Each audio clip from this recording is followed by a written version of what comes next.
podcast Do You Hear Me akan membawakan episode ketiga dari sebuah cerita horor yang ada di internet.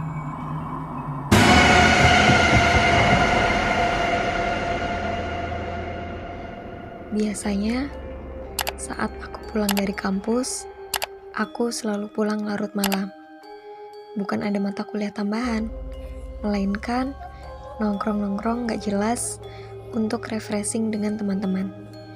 Melihat jam tangan sudah menunjukkan pukul 23.30 malam, aku dan ketiga temanku pun, sebut saja namanya Ivan, Rizky, dan juga Sony, memutuskan untuk pulang. Dan seperti biasa, aku dan Sony selalu pulang bareng, karena jalur dari rumahku searah dengan jalur ke rumah Sony. Kami berdua pun menggunakan sepeda motor masing-masing. Di awal perjalanan menuju pulang, kami menjalankan motor beriringan satu sama lain. Malam kali ini ditemani dengan hujan rintik-rintik yang dinginnya cukup menembus jaket dan membuatku menggigil. Tiba-tiba, Sony meminggirkan motornya dan mengajakku untuk mampir bila ada warung nanti. Karena kami memang belum makan sejak tadi siang. Setelah aku menyetujui, kita pun kembali jalan dan aku jalan di belakang Sony. Di perjalanan yang sepi ini, hanya ada beberapa pengendara. Sebenarnya malam ini malam yang aneh. Biasanya, saat aku pulang jam 11:30 malam, tak seperti ini. Walaupun hujan rintik-rintik, masih ada orang yang berlalu lalang. Namun, aku tepiskan pikiran itu. Mungkin itu hanya perasaanku saja. Sialnya, malam ini memang begitu dingin sekali. Aku kurangi kecepatan motor karena sangat dingin, yang membuat konsentrasiku buyar saat mengendarai motor. Tiba-tiba Sony yang ada di depanku berhenti. "Lah, kenapa Son motor lu?" tanya aku pada Sony. "Tadi gua ngeliat ada polisi tidur gede banget. Gua hantam aja, makanya gua berhenti. Buat ngecek sih, takut kenapa-kenapa aja nih motor," jawab Sony. Polisi tidur? Setahu gua, ini jalan gak ada polisi tidurnya deh. Dan gue dari tadi di belakang lu juga gak lihat lu ngehantam apapun, seruku. Dan hal ini pun membuat pikiranku kacau. Apa yang terjadi? Dan apa mungkin Sony hanya bercanda? Tapi Sony gak mungkin bercanda, karena setauku dia orangnya kalem. Dan untuk bercanda pun jarang banget. Setelah Sony mengecek motornya, kita kembali berjalan. Aku melihat-lihat sekitar. Ternyata memang hanya ada aku dan juga Sony yang berada di jalan malam itu. Dan itu membuatku heran dan juga penasaran. Tak lama dari kejauhan, samar-samar lampu 5 watt. Dan begitu semakin dekat, ternyata ada sebuah warung. Warung itu tepat di sebelah kiri sebuah baliho atau papan iklan besar yang masih kosong. Sama sekali belum ada iklan yang terpampang. Akhirnya aku dan Sony berhenti dan mampir ke warung tersebut. Saat aku turun dari motor, tiba-tiba saja aku tersandung papan kilometer yang tingginya selututku dan cukup membuat kakiku sakit. Ya sudahlah, faktor dingin dan sedikit kecapean, pikirku, membuatku tak melihat adanya papan kilometer itu. Kami berdua pun masuk ke warung tersebut. Di warung tersebut juga disediakan bangku dan juga meja. Kami pun kemudian duduk. Setelah kami duduk, keluarlah seorang ibu-ibu dan juga seorang bapak. Sepertinya mereka suami istri, dan menyapa dengan ramah sambil tersenyum. "Pesan apa, Mas?" tanya ibu warung itu sambil tersenyum. "Pesan kopinya 2, Bu. Kalau ada makanan ringan, seperti roti juga pesan 2 ya, Bu," jawab Sony. Ibu itu pun kembali tersenyum dan kembali masuk ke warung untuk membuatkan kopi. Sambil menunggu, aku pun iseng-iseng bertanya kepada suami si ibu warung. "Pak, warungnya buka 24 jam ya?" tanyaku. "Iya, Mas. Saya berjaga bergantian dengan istri saya," jawab bapak itu. "Malam ini dingin sekali ya, Pak, dan jalanan begitu sepi sekali," ujarku. Dan bapak itu hanya tersenyum kepadaku. "Ini mas, kopi sama rotinya," ujar ibu warung sambil menyuguhkan kopi dan juga roti yang kami pesan. "Oh iya, terima kasih ya bu," jawab Sony. "Saya buatkan tahu isi juga nih mas, dingin-dingin gini enak loh. Untuk ngisi perut mas-masnya ini, masih anget loh mas," ujar si ibu warung. "Iya bu, terima kasih," jawabku. Lagi-lagi ibu itu hanya tersenyum kembali kepadaku dan juga Sony. Lalu aku dan Sony pun mengambil tahu isi itu. Kebetulan aku sangat lapar karena menerjang dinginnya malam ditambah juga dengan rintik hujan. Setelah aku makan, ternyata enak juga tahu isi ini. Begitupun juga sambalnya. Sampai-sampai aku dan Sony pun menghabiskan tanpa tersisa.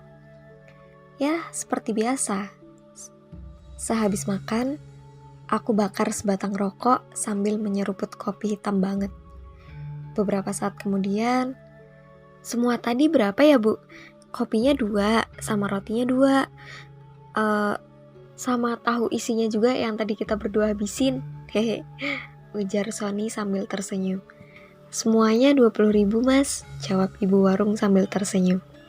Setelah kami membayarnya, kami pun segera melanjutkan perjalanan pulang. Saat aku menuju motor, lagi-lagi aku tersandung papan kilometer itu. Oke, kali ini aku sudah benar-benar meleng. Penasaran dengan papan kilometer yang membuat kakiku tersandung, aku pun melihatnya. Di sana tertulis KM 12. Setelah rasa penasaranku hilang, akhirnya kami pun memulai perjalanan pulang. Jalanan masih tampak sangat sepi. Hujan rintik-rintik sepertinya tak mau berhenti juga. Di pertigaan jalan, Sony pun belok kiri.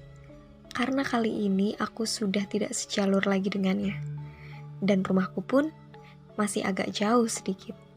Anehnya, di jalan menuju ke rumahku tidak sesepi seperti tadi. Ada beberapa kendaraan yang berlalu lalang. Sial, malam ini aneh banget sih. Apa mungkin karena gue kecapean ya? Batinku. Sesampainya di rumah, aku sholat isya dan membersihkan diri. Mata pun belum mau menutup alias belum mengantuk. Aku pun mendengarkan lagu. Tiba-tiba, HP-ku berdering. Ada panggilan masuk dan ternyata itu adalah Sony.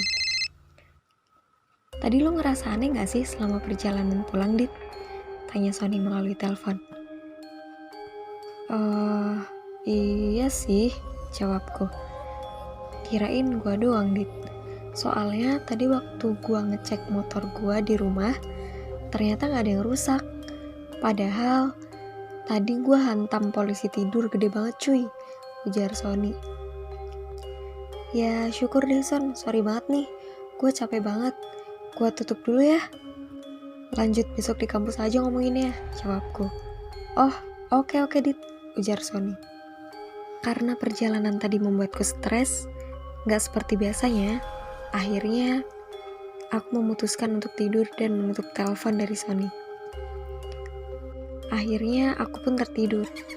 Seperti biasa, alarm HP-ku pukul 5 pagi pasti berdering untuk membangunkan sholat subuh.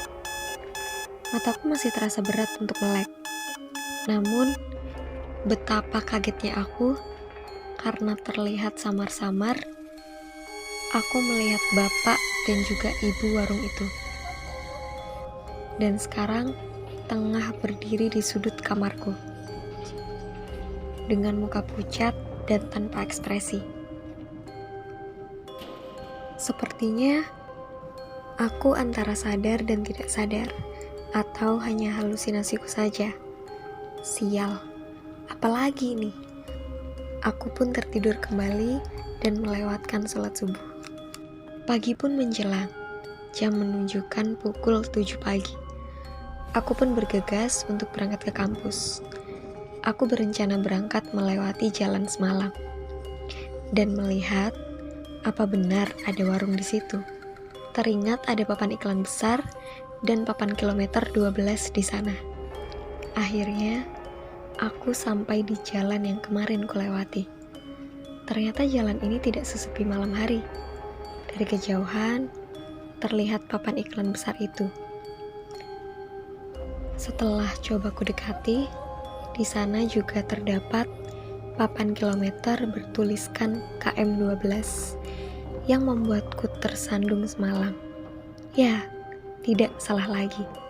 Ini tempat aku dan Sony semalam mampir ke sebuah warung. Dan betapa kagetnya aku, karena tepat di sebelah kiri papan iklan besar yang masih kosong itu, ternyata hanya sebuah kebun kosong yang ditumbuhi rumput ilalang dan juga semak belukar. Tidak ada satupun warung di situ.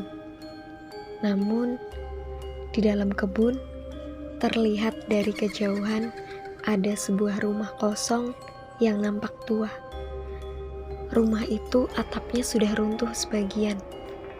Entah aku berhalusinasi atau tidak, di sana terlihat sosok perempuan sedang melambaikan tangan dari dalam rumah tua itu. Dengan jelas, aku lihat rambutnya panjang, bergaun putih. Wah, itu langsung membuatku gemetar dan aku cepat-cepat starter motor untuk segera pergi dari tempat itu. Karena aku belum sarapan dan masih gemetaran, akibat hal sial tadi, akhirnya aku berhenti di tempat jualan nasi uduk. "Bu, nasi uduknya satu ya?" ujarku. "Ya mas," jawab ibu itu. Jalan sekitar sini pun sangatlah ramai. Apa mungkin bila malam hari sepi sekali ya, gumamku dalam hati. "Ini mas, nasi uduknya." Ibu itu memberikan nasi uduk pesananku. "Iya, makasih bu," jawabku. Rasa penasaran membuatku bertanya kepada ibu itu. "Bu, kalau malam jalanan di sini sepi ya? Nggak ada kendaraan yang lewat sama sekali?" tanyaku. "Oh, enggak dek. Kalau malam di sini lumayan ramai kok. Apalagi ditambah truk-truk bermuatan yang diperbolehkan jalan di atas jam 10 malam," jawab ibu itu. "Oh, gitu ya bu," ujarku. "Kenapa mas? Kok masnya pucat begitu? Lagi sakit ya?" tanya ibu itu. Dan akhirnya aku pun menceritakan kejadian yang semalam aku dan Sony alami. Dan ibu itu pun kemudian menjelaskan. "Jadi gini mas, dulu di kilometer 12 itu ada sebuah truk yang menabrak warung. Dan warung itu hancur tak berbentuk. Kemudian menewaskan pemilik warung tersebut, yaitu pasangan suami istri. Dan rumah di dalam kebun itu adalah rumah pemilik warung yang tewas itu mas. Jadi yang mas makan semalam itu hanyalah tipuan aja mas. Masnya itu sebenarnya gak makan apa-apa," ungkap ibu itu. "Saya sering melewati jalan ini bu, tapi baru kali ini saya merasakan hal seperti semalam," ujarku. "Ya kalau kemana-mana banyakin doa aja mas," timpal ibu itu. Setelah mendengar penjelasan ibu warung itu, aku pun rasanya ingin pingsan. Berarti penampakan di kamarku tadi pagi itu bukan halusinasiku saja, melainkan penampakan dari hantu pemilik warung itu. Akhirnya, aku tidak memberitahukan hal ini ke Sony. Aku takut dia jadi trauma akan cerita ini.